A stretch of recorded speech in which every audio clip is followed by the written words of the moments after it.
Some are criticizing Prince Harry as well as his wife Meghan Markle for behaving like whiny infants and supposedly using the victim card to win people over. The Duke of Sussex apparently sought to win people's sympathy and devotion in his most recent chat with Dr. Gabor by describing himself as a person from a damaged family. Prince Harry is recklessly entering the mental health discussion without knowing the facts or the potentially disastrous consequences of his statements. It is quite reckless of him to talk about using narcotics that are prohibited in this nation, while extolling the virtues of marijuana and other hallucinogens like ayoasca.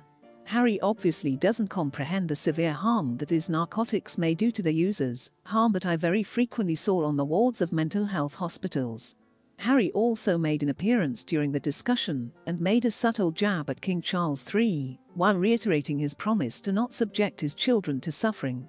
The husband of Meghan Markle said, "I definitely have felt throughout my life, especially in my earlier years, when I felt a little bit different from the rest of my family.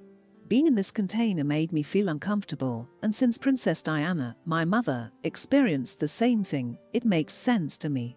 The alienated son of King Charles credited his wife with bringing him back to life, claiming that she was an outstanding human being and helped drag him out of his reality of being trapped in this one. Harry really states, "I'd advise folks to not wait until they're in the fetal position on the kitchen floor before seeking out any type of treatment when mate once questions him about his opinions on therapy." With an almost laughing expression on his face, he says this. We all know how much Meghan enjoys describing how she has collapsed to the floor in agony, and the kitchen appears to be her preferred setting. Fans of the royal family couldn't help but wonder whether this is a dig at his wife.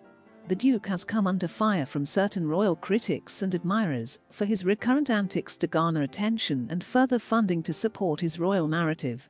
Harry and Meghan are playing like crying babies to get attention after seeing one royal admirer respond.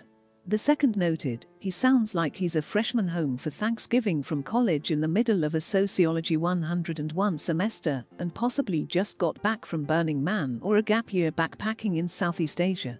I also fail to understand what his true self is meant to be. He simply complies with Meghan's requests.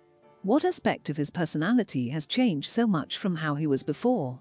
Now that Meghan wants it, he simply despises the royal family and talks about it in a furious and nasty manner. There aren't any other genuine self-expression or activities that I can perceive. If anything, he merely switched one member of the mega cult for another who belonged to the royal family, which, in his opinion, represents no genuine progress. True transformation, if he feels limited and dominated by the royal family, would come from discovering his own priorities and thoughts, rather than latching on to another group that would control his life and shape him into what it desires." Another made fun of Harry and Meghan, claiming that they are just selling their royal story, since they have nothing to offer the public.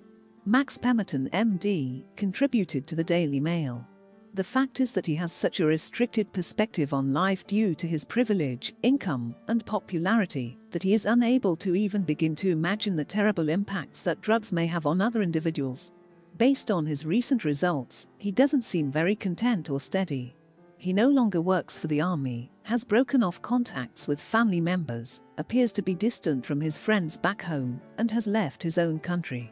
It doesn't seem like a strong argument in favor of using drugs to treat oneself.